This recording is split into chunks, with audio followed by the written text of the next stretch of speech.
Starting Yash ಅವರು, ನಮ್ಮ Rishabh Shetty, Kantara fame Rishabh Shetty ಅವರು ನಮ್ಮ ಕನ್ನಡ ಚಿತ್ರರಂಗದಿಂದ ದೂರ ಆಗ್ತಿದ್ದಾರಾ ಅನ್ನೋ ಒಂದು ಪ್ರಶ್ನೆ ನಮ್ಮೆಲ್ಲರನ್ನೂ ಕಾಡ್ತಾ ಇದೆ.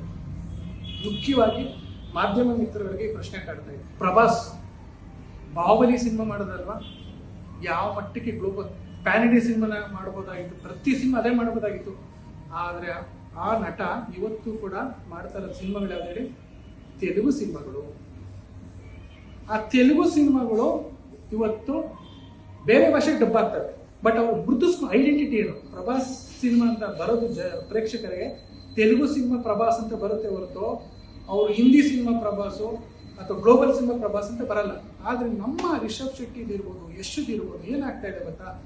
ನೀವು ಯಾವುದೇ ಇಂಡಸ್ಟ್ರಿನಲ್ಲಿ ಪ್ರೇಕ್ಷಕರ ನಿಜ ಹೇಳ್ತಾ ಇಲ್ಲ. ಕನ್ನಡ ಚಿತ್ರರಂಗದ ಯಾವುದೇ ನಿರ್ಮಾಪಕರನ್ನು ಕೇಳಿ, ನಿರ್ದೇಶಕರನ್ನು ಕೇಳಿ, ಅವ್ರು ಯಾರು ನಮ್ಮ ಕೈಗೆ ಸಿಗಲ್ಲ ಬಿಡಪ್ಪ.